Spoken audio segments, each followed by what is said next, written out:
வணக்கம். நான் சாந்தி வெற்றிவேல். என்னுடைய சேனல் பேர் வெற்றிவேலின் ரகசியம். இது எதுக்கு சொல்கிறேன்னா, வெற்றிவேலின் ரகசியத்தை பற்றி தான் உங்களுக்கு சொல்ல போகிறேன். அந்த முருகப்பெருமானின் ரகசியம்தான்.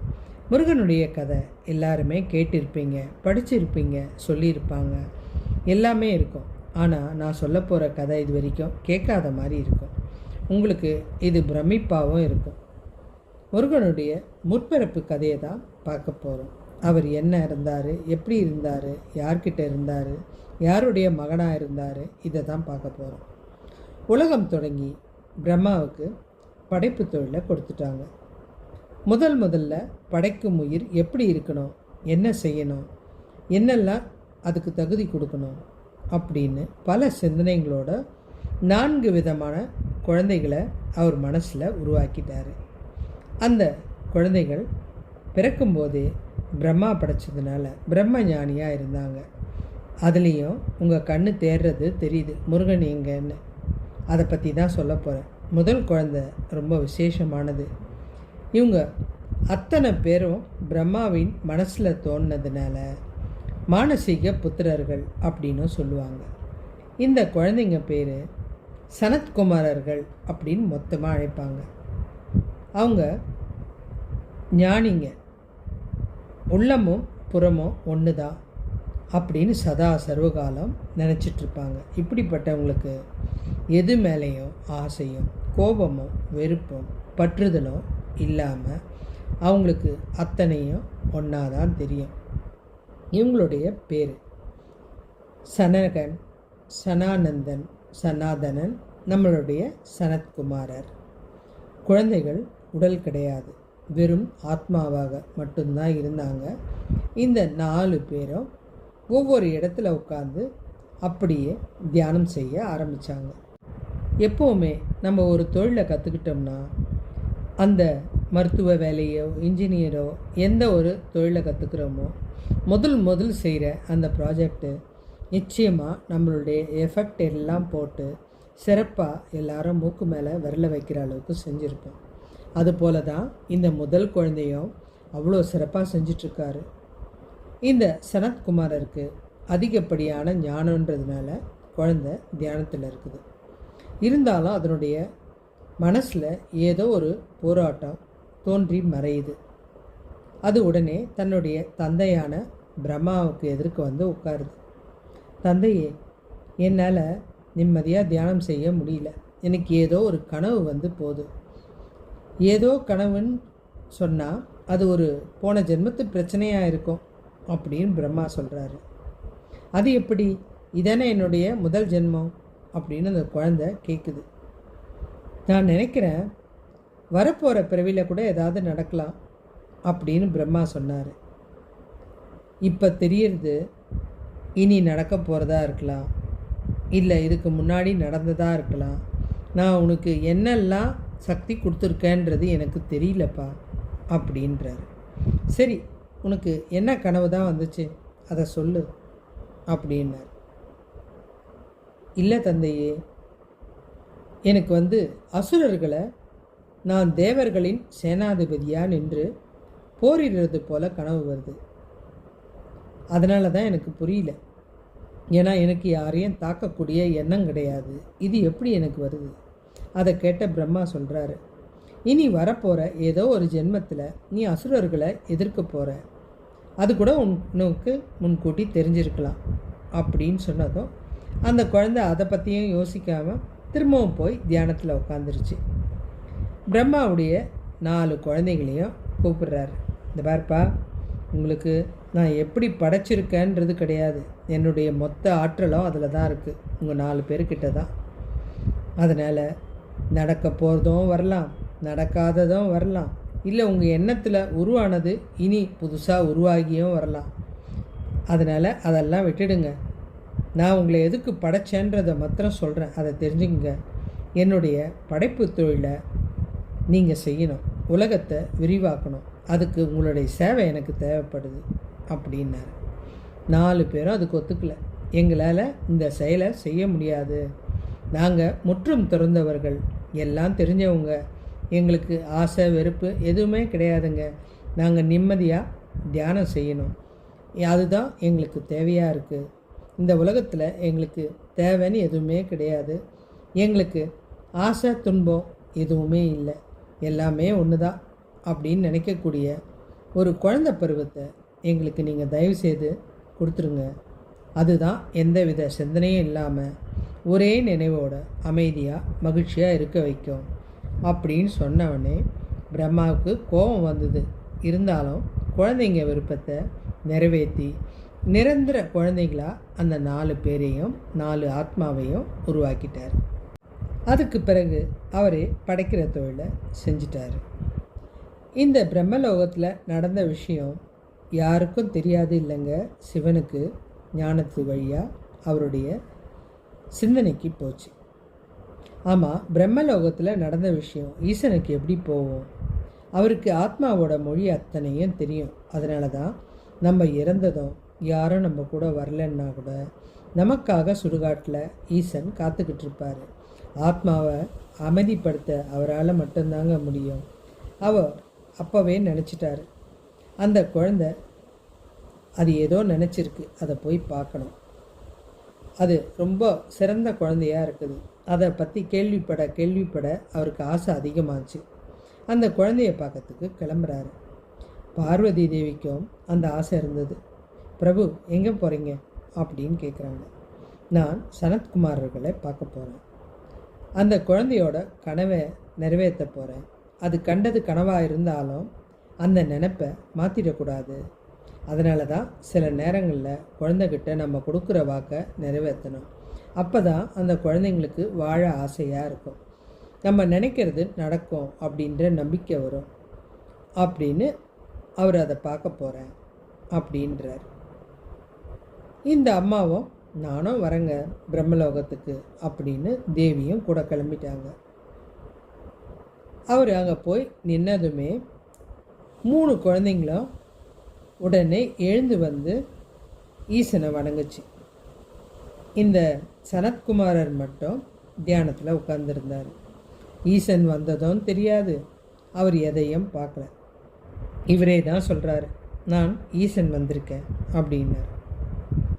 அந்த குழந்தை மெதுவாக கண்ணை திறந்து பார்த்து, மரம் மட்டையிலிருந்து சகலமும் ஒரே பிரம்மம்தான், ஆத்மாதான். இதில் எது மேலேயும் பற்று இருக்காது. நீங்கள் யார் ஏதுன்னு கூட எந்த விஷயமும் எனக்கு தெரியாது, எல்லாமே சமமான உயிர் தான் அப்படின்னு சொல்லிட்டு கண்ணை மூடிச்சு. ஈசனும் ரொம்ப நேரம் நின்றுட்டு இருந்தார். சனத்குமாரர் அதை பார்க்குறதாவே இல்லை. குழந்தைங்க அவர் இருக்கிற இடம் பக்கம் கூட திரும்பாதனால ஈசனுக்கு ரொம்ப ஆச்சரியமாக இருந்தது. சில நேரம் நம்ம அதிக விரும்புகிற பொருளை விட நம்மளை விரும்பாத ஒரு பொருள் மேலே நமக்கு விருப்பம் அதிகமாக இருக்கும். ஈசனுக்கும் இந்த சனத்குமார் மேலே அதிகமாக ஆசை வந்துச்சு. ஈசனே சிறந்த ஞானி, அதுக்காக அவர் பல ஜென்மம் தவம் இருந்திருக்காரு. இந்த சின்ன குழந்தை பிறந்ததுமே ஞானியாக இருக்கிறத பார்த்தா சும்மா விடுவாரா? இவரும் குழந்தையாக மாறி அந்த குழந்தைகிட்ட போய் உட்காந்துட்டார். ஆமாம் குழந்தை, உன்னை பார்க்க இந்த உலகத்தை படைத்த தாயும் தந்தையான நாங்கள் வந்திருக்கோம். எங்களை பார்க்க மாட்டியா? உனக்கு ஏதாவது வரம் தேவைன்னா கேளு, தரேன் அப்படின்னார். சனத்குமாரர் சிரித்தார். உங்கள் வரத்தை நீங்களே வச்சுக்கோங்க. எதையும் அடைஞ்ச பின்பு இன்னொன்று மேலே ஆசை இருக்காதே. ஆசையே எனக்கு கிடையாது, எல்லாமே கிடைச்சிருச்சு. கடுகுக்கு கூட ஆசை இல்லை, எனக்கு எதுக்குங்க இமயம் அப்படின்னு சொன்னதுமே ஈசனுக்கு குழந்தைய பார்த்து ரொம்ப பெருமையாக ஆயிடுச்சு. இருந்தாலும் எப்போவுமே மௌனமாக இருக்கிற குழந்தைய விட நம்மக்கிட்ட விவாதம் செய்கிற குழந்தை நம்ம மனசை அதிகமாக கவர்ந்துடும். எப்போவுமே அந்த நினைப்பு நமக்கு அதிகமாக இருக்கும். அந்த குழந்தைகிட்ட போய் பேசணும் அப்படின்னு எண்ணம் வரும். அப்பா, உன்னை பார்த்தா எனக்கு பெருமையாக இருக்குது. பிரம்மா மொத்த திறமையும் உபயோகித்து உன்னை அழகாக படைச்சிட்டாரு. சரி, வரம் கேட்டேனே, என்ன வரம் அப்படின்னாரு. அந்த குழந்தை திருப்பியும் சிரிக்குது. என்ன வரமா? நீ என்ன வரம் அதிகமாக வச்சுருக்கியா? அதை எனக்கு கொடுக்கறதுனால நீ பெரியவன்றதை இந்த உலகத்துக்கு காட்ட போறியா?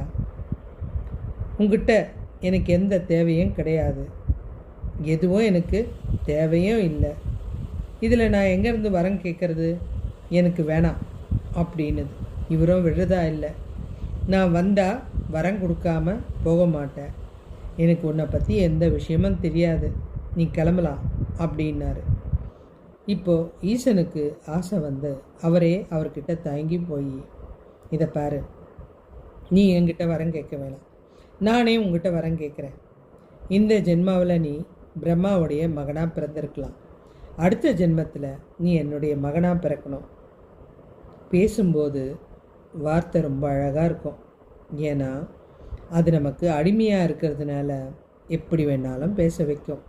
பேசி முடித்த அப்புறம் அதே வார்த்தைக்கு நம்ம அடிமையாயிடுவோம். தவறாக விட்டால் அடுத்தவன் காலில் விழுந்து கதறணும். நல்லா பேசிட்டா புகழும் கிடச்சிடும். அந்த வார்த்தை எப்படி வரும்ன்றதே தெரியாது. அது நமக்கு என்ன வேணாலும் செய்யும். அதனால தான் யோசித்து பேசணும். ஆனால் இவர் அந்த குழந்தைய பார்த்த சந்தோஷத்தில் உனக்கு என்ன வர வேணும்னு கேட்டார். குழந்தை உன்னுடைய மகனாக பிறக்கணும், செய்ய முடியுமா அப்படின்னு கேட்டுச்சு. உடனே அவருக்கு ரொம்ப சந்தோஷம். அவ்வளோதானே, தாராளமாக தரேன் அப்படின்ட்டார். ஏன்னா அந்த குழந்தை வரம் கேட்டுச்சின்ற சந்தோஷம்தான் அவர் மனசில் இருந்தது. ஆனால் இந்த விவாதத்தை பார்த்துக்கிட்டு இருக்க பார்வதி தேவிக்கு ஏதோ ஒரு சந்தேகம் வந்துருச்சு. என்ன குழந்தை பேசுகிற, அவருக்கு குழந்தையாக பிறக்கிறேன்னு சொல்கிறீங்க, அப்படின்னா புரியலையே, உங்களுக்குன்னு சொல்லலையே. ஈசனுக்கும் அப்போ தான் புரிஞ்சுது. ஆமாம், நீ அம்மாவை மறந்துட்டியே அப்படின்னாரு. அவர் தானே சொன்னார் எனக்கு மகனாக பிறக்க வேண்டும் அப்படின்னு, கரெக்டாக தானே சொன்னார் அப்படின்னு அந்த குழந்தை சொல்லுது. ஆமாம், அவர் சொன்னது கரெக்டு தான். ஆனால் என் வயிற்றில் தான் பிறந்தா தானே நீ அவருக்கு மகனாக இருக்க முடியும் அப்படின்னு சொன்னவனே, இதோ பார் தாயே, நான் உனக்கு மகனாக இருப்பேன், ஆனால் அவர்கிட்ட தான் பிறப்பேன். உன்னுடைய வயிற்றில் பிறக்க மாட்டேன். எனக்கு எந்த கருவிலையும் இருக்கிறதுக்கு பிடிக்காது. அது உங்களை துன்புறுத்துறதுக்கு சமம். சாஸ்திரப்படி கேட்காத ஒருத்தருக்கு வரம் கொடுக்கக்கூடாது. என்கிட்ட கேட்டது நான் இல்லை, ஈசன் தான் என்கிட்ட அவர் விருப்பப்பட்ட வரத்தை கேட்டார். வாக்கு கொடுத்துட்டேன் தாயி, நான் ஒன்றும் பண்ண முடியாது. பார்வதி தேவி அழுகுறாங்க. இந்த பார், சாஸ்திரப்படி கணவனும் மனைவியும் தனித்தனி கிடையாது, 2 பேரும் ஒன்று தான். யார் வரம் கேட்டாலும் 2 பேரும் அனுபவிச்சு தானே ஆகணும். அதனால தான் நான் உங்களை தாயாக நினைக்கிறேன்னு சொல்லிட்டேனே. ஆனால் நான் பிரம்மஞானி, ஒரு பெண்ணோட வயிற்றில் இருக்க விரும்பலை, ஒரு கணவன் மனைவி உறவிலையும் பிறக்க நினைக்கல. நீங்கள் தயவு செய்து உங்களுடைய கணவருக்கு அனுமதி கொடுங்க. அவர் என்ன எந்த அசுத்தமும் இல்லாமல் பெற்றெடுக்கட்டும். இது நான் கேட்ட வரம் இல்லை, ஈசன் கேட்ட வரம் அப்படின்னு சொன்னார். இந்த சனத்குமார்கிட்ட வரம் பெற்றுட்டு ஈசன் மகிழ்ச்சியாக பார்வதி தேவி மனக்கலக்கத்தோடு கிளம்பி போனாங்க. இந்த 4 குழந்தைங்களையும் தேவலோகத்தில் எங்கே வேணாலும் போகலாம், இவங்களுக்கு தடையே கிடையாது. இவங்க உடல் இல்லாத ஆத்மா மட்டும்தான் சொல்லியிருக்கேன். நினச்ச இடத்திற்கு உடனே போக முடியும். திடீர்னு வைகுண்டத்துக்கு போய் பெருமாள் எதிர்க்க தியானம் செய்யவும் முடியும். கைலாயம் போய் ஈசன் எதிர்க்க உட்கார்ந்து கொள்ளவும் முடியும். பூலோகத்துக்கு போயிட்டு வரவும் முடியும். இது ஆத்மாவோட சொந்த விருப்பம். அதை யாராலையும் தடுக்க முடியாது. இந்த 4 பேரும் ஒரு முறை வைகுண்டத்துக்கு போனாங்க. அங்கே வெளியில் நின்று காவல் காத்துட்டு இருந்த ஜெய விஜயன், இவங்க 2 பேரும் வைகுண்டத்தோட காவலர்கள், அதாவது துவாரபாலகர்கள். இவர்கள் இந்த சனத்குமாரர்களுடைய அருமை பெருமை தெரியாமல் தடுத்துட்டாங்க. வைகுண்டத்துக்குள்ள நுழைய எங்களுக்கு தடையா அப்படின்னு இவங்களுக்கு கடுமையான கோபம் வந்துருச்சு. அதனால் பயங்கரமான சாபத்தை கொடுத்துட்டாங்க. 3 ஜென்மங்களுக்கு அப்புறம்தான் நீங்கள் இங்கே வந்து காவல் காக்கணும். அதுவும் சாதாரண ஜென்மம் இல்லை, அரக்கர்களாக பிறக்கணும் அப்படின்ட்டாங்க. இவங்களுக்கு பயமாயிடுச்சு. நேராக மகாவிஷ்ணுக்கிட்ட ஓடி போய் கதறி அழுதாங்க. சாதாரண பிறப்பு எடுத்தால் கூட ஏதோ உங்களை நினச்சி பூஜை செஞ்சு சீக்கிரம் இந்த இடத்துக்கு வந்துடுவோம். அரக்கர்கள் பிறப்புன்னா எத்தனை யுகங்களை கடந்தாகணும், எங்களுக்கு புரியல. நாங்கள் நிறைய தப்பு செய்வோம், நிறைய பாவங்கள் செஞ்சுருப்போம், நாங்கள் எப்படி திரும்பவும் இங்கே வரப்போகிறோன்னு தெரியல அப்படின்னோடனே மகாவிஷ்ணுக்கே இது சோகமாக இருந்தது. இதை எப்படி நான் சரி செய்கிறதுன்னு தெரியல. இருந்தாலும் என்னால் முடிஞ்ச உதவியை செய்கிறேன். இந்த சாபத்தை என்னால் தடுக்க முடியாது. வேண்டுமானா நானே வந்து அழித்து உங்களுடைய துன்பத்தை போக்குறேன் அப்படின்ட்டார். முதல் ஜென்மத்தில் இந்த அசுரர்கள் 2 பேரும் இரண்ய கசிப்பு அப்படின்னு அரக்கர்களாக பிறந்தார். நரசிம்ம அவதாரம் எடுத்து கொன்னார் இல்லையா, அந்த இரண்ய கசிப்பு தான். அடுத்த ஜென்மத்தில் ராவணன் கும்பகர்ணனாக பிறந்தார். மகாவிஷ்ணு இந்த பிறவியில் ராமர் அவதாரம் எடுத்து அவங்கள கொன்னார். அடுத்த ஜென்மத்தில் சிசுபாலன் தந்தவக்ரன் அப்படின்னு பிறந்தாங்க. இந்த இடத்துலையும் மகாவிஷ்ணு கிருஷ்ண அவதாரம் எடுத்து அவங்கள அழித்தார். கடைசியாக மகாவிஷ்ணுவுடைய துவார பாலகர்களாக திரும்பவும் வந்தாங்க. இந்த 3 பிறப்பிலேயும் மகாவிஷ்ணு 3 விதமான அவதாரத்தால் இவங்கள கொன்னார். அத்தனை சக்தி வாய்ந்தவங்க இந்த 4 பேரும். இதில் நாரதரை பற்றி ஒரு முக்கியமான தகவல் சொல்லணும். அவர் எல்லா வேத மந்திர ஞானம் சகலமும் தெரிஞ்ச திறமையான ஞானி. அவருக்கே சில நேரம் ஏதோ ஒரு மனக்குழப்பம். எப்போவுமே அதிகமாக தெரிஞ்சிருந்தால் சில நேரம் மனசு ஒரு நிலையாக இருக்காது. இதை மகாவிஷ்ணுக்கிட்ட போய் அவர் கேட்குறாரு. இதுக்கு சரியான விட எனக்கு பதில் தெரியல. எனக்கு தெரிஞ்சு எல்லா அறிவும் இருக்கிற சனத்குமாரர்களுக்கு தான் இதை பற்றி தெரியும். அவங்கக்கிட்ட கேளுங்க, அவங்க தான் இதுக்கு சரியான விடையை சொல்லுவாங்க. அதுக்கு நீ அவங்கக்கிட்ட உபதேசம் வாங்கிக்கணும் அப்படின்னு அனுப்பி வைக்கிறாரு. சனத்குமாரரை நாரதர் வந்து கேட்குறாரு, என்னுடைய எல்லா ஞானமும் இருந்து எனக்கு ஏதோ ஒரு மனக்கரம் இருக்குது. அவருடைய பேச்செல்லாம் கேட்டுட்டு அவருக்கு அறிவு ஞானத்தை உபதேசமாக வழங்குறாங்க. அது பேர் பூமா வித்தை அப்படின்ட்டு வேதாந்த கருத்து. உனக்கு புத்தக அறிவு போதாது. ஒவ்வொரு படியாக முழுமையாக கற்றுக்கிட்டதுனால நிம்மதியாக இருக்க முடியாமல் உன்னுடைய நிம்மதி குறைவாக இருக்குது. குறைவு இருக்கிற இடத்துல துக்கம் அதிகமாக இருக்கும். ஆசை, பயம், போட்டி இதெல்லாம் தேவையில்லாதது. ஆத்மாவை தெரிஞ்சுக்கிட்டா உனக்கு விடுதலை கிடச்சிரும். ஆத்மாவை அறிஞ்சவன் துக்கத்தை கடக்கிறான். ஒருத்தன் புரிஞ்சிக்க வேண்டிய வெளி அறிவை வச்சுக்கிட்டு ஆத்ம ஞானத்தை நினைக்க முடியாது. மனிதன் முழுமையாக ஆத்ம ஞானத்தை புரிஞ்சுக்கிட்டா ஆனந்தமாக இருப்பான் அப்படின்னு உபதேசம் கொடுத்தாங்க. இவங்கள நீங்கள் எங்கே பார்த்துருக்கீங்கன்னு தெரியுமா? யோசிச்சு பாருங்களேன். குரு தட்சிணாமூர்த்தி கிட்ட 4 பேர் 4 முனிவர்களாக உட்கார்ந்துருப்பாங்க. அவர்கிட்ட உபதேசம் கேட்டுட்ருப்பாங்க. இவங்களுக்கு நிறைய ஞானம் இருந்தாலும் இன்னும் நிறைய ஞானம் வேணுன்ற ஆசை, அந்த பிடிமானம்தான் எங்கெல்லாம் குரு இருக்காங்களோ அங்கெல்லாம் இவங்க உட்காந்து ஞானம் கேட்டுக்கிட்டே இருப்பாங்க. இனி இந்த சனத்குமாரர்களின் எண்ணம் நிறைவேறியதா? ஈசன் கெஞ்சி கேட்ட வரம் கிடைத்ததா? இந்த சனத்குமாரர் ஈசனிடம் எப்படி பிறந்தார்? இதற்கு விட தெரியணுன்னா என்னுடைய அடுத்த கதையை தான் நீங்கள் பார்க்கணும். மீண்டும் ஒரு நல்ல தலைப்பில் இணைவோம். அதனால் சேனலை சப்ஸ்கிரைப் பண்ணுங்கள். பிடிச்சிருந்தா கமெண்ட் பண்ணுங்கள். அடுத்த தலைப்பில் சந்திப்போம். நன்றி. சாந்தி வெற்றிவேல்.